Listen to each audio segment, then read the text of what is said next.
So here we have the Volkswagen Golf R DSG, which is the automatic on a 16 plate. I'm going to start off by showing you around the outside of the car, and then we'll hop in and run through some controls on the inside. But from the outside, you can see it's a 5-door car with alloy wheels and tinted windows around the rear. Let's start off inside the boot and then work our way around the rest of the car from there.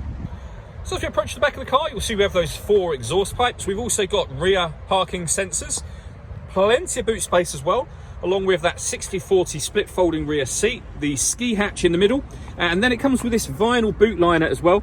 If you lift that out the way, underneath this tray section we have a space saver spare wheel.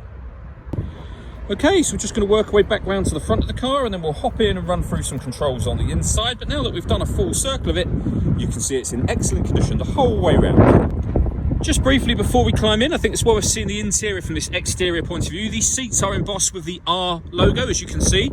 There's plenty to run through on the dashboard, so let's hop in and we'll do that right now. Okay, now that we're inside the car, we're going to start with the dials. On the left-hand side, we have the rev counter, and on the right-hand side, the speedometer and fuel gauge. In the middle, you can see the total miles for the car, which are 36,886. The information displayed above that can be changed using buttons on the steering wheel. We have a digital readout for the speedometer being displayed at the moment, but there are various bits of trip computer information available, and this is all on the driving data menu. There are other menus available as well, so assist systems, navigation, audio, your telephone, vehicle status, lap timer, and then driving data, which is where we started off. If we back out to the steering wheel, the buttons I was using just a moment ago are here. We've also got phone controls over that side and stereo controls. And on the left-hand side, the stereo controls continue, along with cruise control and speed limiter. This car is also able to maintain its own distance between itself and the car in front. So if you set the cruise control at 50 miles an hour, for example, and the car in front slows down to 40, this car will also slow down to 40. It will then speed up when the car in front speeds up, and that's done via this button.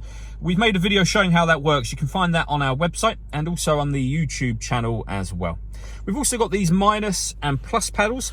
That's so that you can change gear manually with this automatic gearbox should you wish to. Over in the center, we have the touchscreen for the car. So you can swipe through any of the things on here, or if you'd prefer, you can use this dial to do exactly the same thing. When it comes to radio, firstly, we've got AM, FM, and DAB radio, as you can see. If you want to listen to your own music, you can do. Press the media button, or you can go via the main menu and press the media button. And then we've got plenty of ways you can listen to your own music. You can see those all being highlighted there. And they include Bluetooth audio. So once you've paired your phone, obviously you can make and receive phone calls, but you'll also be able to listen to your music wirelessly as well. On top of all of that, this car's got satellite navigation. There's a full video that shows exactly how this works that can be found both on our website and on our YouTube channel again, should you wish to. And if we pop the car into reverse, we have reversing sensors with these visual guides that will show us exactly how close we are to any object, front and rear of the car. Working our way down from that, we have dual zone climate control, so you can adjust the passenger temperature, the driver temperature, the fan speed up and down. You can determine where you'd like the air to be distributed within the car. And when you're happy with those settings, that button turns your air conditioning on and off again, of course. Or you can hit auto, and the car will now maintain the temperatures you've asked for by taking full control of the fan speed for you.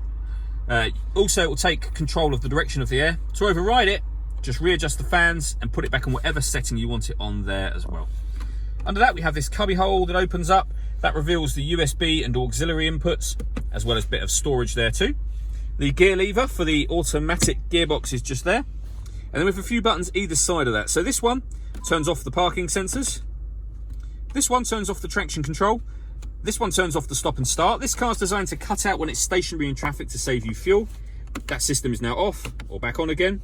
And finally, this button will change the driving mode for the car. So you can put the car in either eco, normal, race, or individual. And when you put it on an individual, these are the different things that you can customize to have exactly as you want them. So you can have eco, sport, or normal on any of these different settings.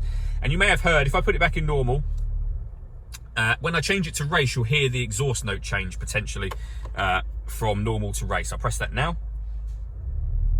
And there you go, you can hear it just a bit there. All that leaves me to say is thank you for taking the time to watch this video. If you'd like to come and see the car in person and have a test drive, please feel free to call any of our MJA sites. We'd love to hear from you soon.